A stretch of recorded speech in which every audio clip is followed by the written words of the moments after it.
পালিয়ে গেছেন রাজীব কুমার। রাজ্যের প্রাক্তন ডিজি অবসর নেওয়ার পরের দিনই পালিয়ে গেছেন। কিন্তু পালিয়ে যাওয়ার আগে মমতা বন্দ্যোপাধ্যায়ের সঙ্গে তার ঠিক কি কি ঘটেছে আজ অনেকগুলো খবর দেব আপনাদের একসঙ্গে। প্রথমেই বলে রাখি, এই মাসে নির্বাচন কমিশন খসড়া ভোটার তালিকা প্রকাশ করবে না। যেটা তারিখ ছিল 14, সেটা 21 হতে পারত। আমার কাছে যা খবর, এই মাসেই তা প্রকাশিত হবে না। সুপ্রিম কোর্টে মমতা বন্দ্যোপাধ্যায়ের করা যে মামলা, তার জেরেই এই অবস্থা হয়েছে, আমি বলবো সেটা। আর তাতে যা যা হয়েছে, তাতে কমিশন আরো সময় পেয়ে গিয়েছে। কিন্তু তার থেকেও বড় খবর, মমতার সঙ্গে তুমুল গোলমালের জেরে না বলে বিদেশে চলে গেছেন রাজীব কুমার। এই খবরটা না আমি কদিন আগেই জেনেছি, কিন্তু আপনাদের বলিনি, কনফার্ম করতে পারিনি বলে। এখন অনেকটা কনফার্ম হওয়ার পরে আজকে আমি সবটা বলবো। রাজীব কুমার যখন চলে গেলেন, তার আগে ঠিক কি কি ঘটলো আমাদের গর্বের মুখ্যমন্ত্রী সততার প্রতীক মমতা বন্দ্যোপাধ্যায়ের সঙ্গে। তাকে তো প্রিয় ম্যাডাম, প্রিয় দিদি বলে মানতেন রাজীব, কিন্তু কেন চলে গেলেন তিনি? এবার দেশ ছেড়েই বা কেন চলে গেলেন, বলে দেবো, সবটা বলবো। সেই প্রতিবেদন যদি ভালো লাগে অবশ্যই সাবস্ক্রাইব করবেন। পিনাক কি বলছে। শুধু রাজীব কুমার নয়, ভাইপো বাবুও কেন চুপ করে গেছেন, কোনো কথা নেই। জানতে দেখুন ও শুনুন পিনাক কি বলছে। প্রথমে এসআইআর এর কথাটা দিয়েই শুরু করি, তারপরে ভাইপো বাবু বলবো, মাঝে রাজীব কুমার তো বলতেই হবে। কমিশনের আইনজীবী সুপ্রিম কোর্টে বলে যে রাজ্য কোনো নির্দেশ পালন করছে না, সাসপেন্ড করছে না যাদের বলা হচ্ছে, প্রয়োজনীয় এফআইআর করছে না, প্রতিটি পদক্ষেপে রাজ্য অসহযোগিতা করছে। সুপ্রিম কোর্টের মামলার রায় নিয়ে তৃণমূলের লোকেরা যে উদ্বাহু নৃত্য করছে, তৃণমূলের পোষিত সংবাদ মাধ্যমগুলো দিদির জয় বলে যে গান গাইছে, তারা এই প্রচারটাই করছে না যে সুপ্রিম কোর্টের প্রধান বিচারপতি সূর্যকান্ত কি বলেছেন। তিনি বলেছেন যে কোনো নির্দেশের প্রয়োজন হলে আমরা দেব, কিন্তু এসআইআর প্রক্রিয়ায় কোনো বাধা আমরা বরদাস্ত করব না। একদম এই কথাটা, বরদাস্ত করব না। আপনারা আমি রায়ের কপিটা দেখাচ্ছি পাশে, দেখুন। এত ছোট আপনারা পড়তে পারবেন না, কিন্তু দেখুন কিভাবে সুপ্রিম কোর্ট বলেছে, এবং রাজ্যকে একবারে স্পষ্ট করে বিষয়টা বুঝে নিতে হবে, এই কথাটাও প্রধান বিচারপতি বলেছেন। ফলে এসআইআর করতে না দেওয়া, বাধা দেওয়া, দেরি করানো, ভন্ডুল করে দেওয়া, এসব স্বপ্ন পিসি ভাইপোর শেষ। তবে হ্যাঁ, দেরি হবে। দেখুন, নবান্নের দেওয়া যে ৮৫০৫ জন কর্মী তারা এসআইআর এর কাজ করছেন, তাদের মধ্যে অনেকে কেরানি। অথচ সুপ্রিম কোর্ট বলে দিয়েছে প্রত্যেককে গ্রুপ বি শ্রেণীর আধিকারিক হতে হবে, এবং সেটা নিশ্চিত করতে হবে রাজ্যকে, তালিকাটা জমা দিতে হবে। এবং কমিশনকে সুপ্রিম কোর্ট বলেছে আরো সময় নিন, আরো সময় নিয়ে যাচাই করুন। কদিন আগে রাজ্যে এসআইআর সংক্রান্ত ফর্ম পুড়িয়ে ফেলা হয়েছে। সেই ফর্ম পুড়িয়ে ফেলার ঘটনার পরে কোনো এফআইআর দায়ের হয়নি রাজ্যে। এর জন্য রাজ্য পুলিশের ডিজি, মানে নতুন যিনি ডিজি হলেন, তাকে শোকজ করেছে সুপ্রিম কোর্ট। হলফনামা দিয়ে তাকে বলতে বলা হয়েছে। নির্বাচন কমিশন এর আগে রাজ্যকে চিঠি দিয়ে যেসব কর্মীদের সাসপেন্ড করার নির্দেশ দিয়েছিল, সে প্রসঙ্গেও সুপ্রিম কোর্ট মন্তব্য করেছে, বলেছে অনুগ্রহ করে রাজ্য এই বিষয়টা দেখুক। যখন সাসপেনশনের পরামর্শ দেওয়া হয়, তখন আইন অনুযায়ী কি করা উচিত সেটা নিশ্চয়ই রাজ্য জানে। এই মামলাটার প্রথম দিনের শুনানিতে দিদিমণি গেছিলেন তো, পিসি ভাইপো দুজনেই তখন দিল্লিতে ছিলেন, আর পিসি সাদা শাড়ির ওপর কালো চাদরে নিয়ে কোর্টে গেছিলেন। পরের দিন যাবেন বলেছিলেন, কেন যাননি বুঝতে পেরেছেন? তিনি আন্দাজ করেছিলেন, আইনজীবীরা তাকে জানিয়ে দিয়েছিল যাওয়া ঠিক হবে না, এই ধরনের সমালোচনা হবে সেখানে, সেটা হয়েছে। এবার রাজীব কুমারে যাই।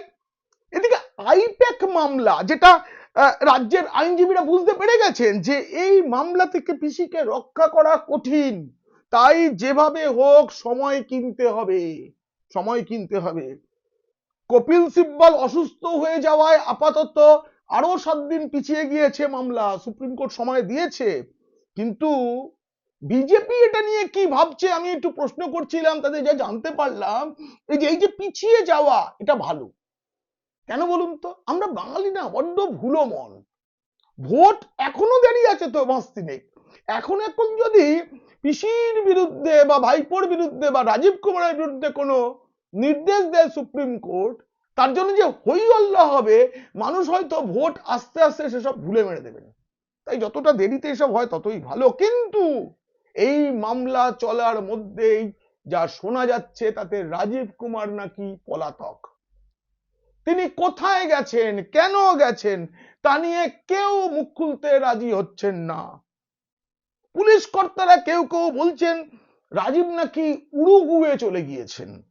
উরুগুয়ের পাশেই তো আবার ব্রাজিল, আর্জেন্টিনা, যেতে পারেন নাকি? যাকে নিয়ে দিদিমণি খেলা হবে করতে গিয়েছিলেন, তিনি কি ফুটবলের দুই দেশের কাছাকাছি গিয়ে অন্য কোনো খেলা খেলতে চাইছেন? অনেকে আবার বলছেন রাজীব নাকি ইথিওপিয়ায় চলে গিয়েছেন। ইথিওপিয়া এর রাজধানীর নাম হচ্ছে আদ্দিস আবাবা।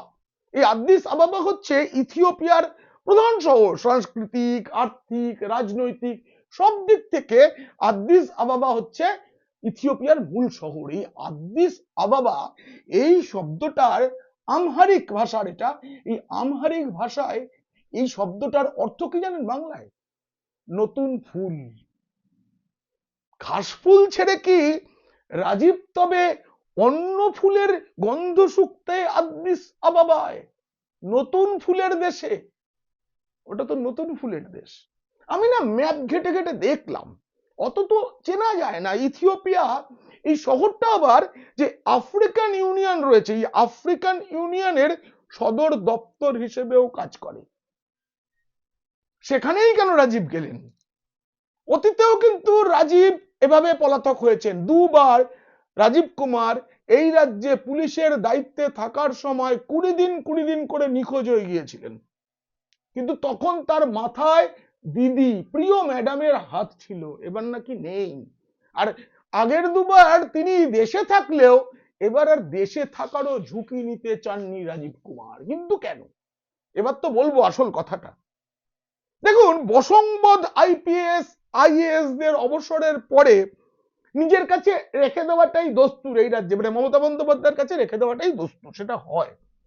তৃণমূল ও পুলিশ সূত্রে যেটা জানলাম, রাজীবকে মমতা সেই রকম যে একটা করবেন চেয়েছিলেন, ভেবেছিলেন রাজীবকে রাজ্যের নিরাপত্তা উপদেষ্টা করে দেওয়া হবে। এইরকম খবর পেয়েই তো রাজীব কুমার অবসরের দিন সেই বললেন না, ভাবতে হবে পশ্চিমবঙ্গকে নিয়ে, তার 3টে আন্তর্জাতিক সীমান্ত রয়েছে, বাংলাদেশ, নেপাল, ভুটান, অনেক বড় বড় কথা তাকে বলতে শোনা গিয়েছিল।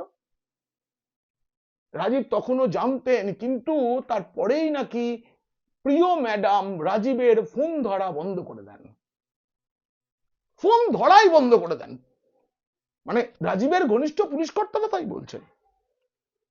রাজীব কেউ একটা অবসর নিলে তার কাছে তো শুভেচ্ছা জানানো হয়।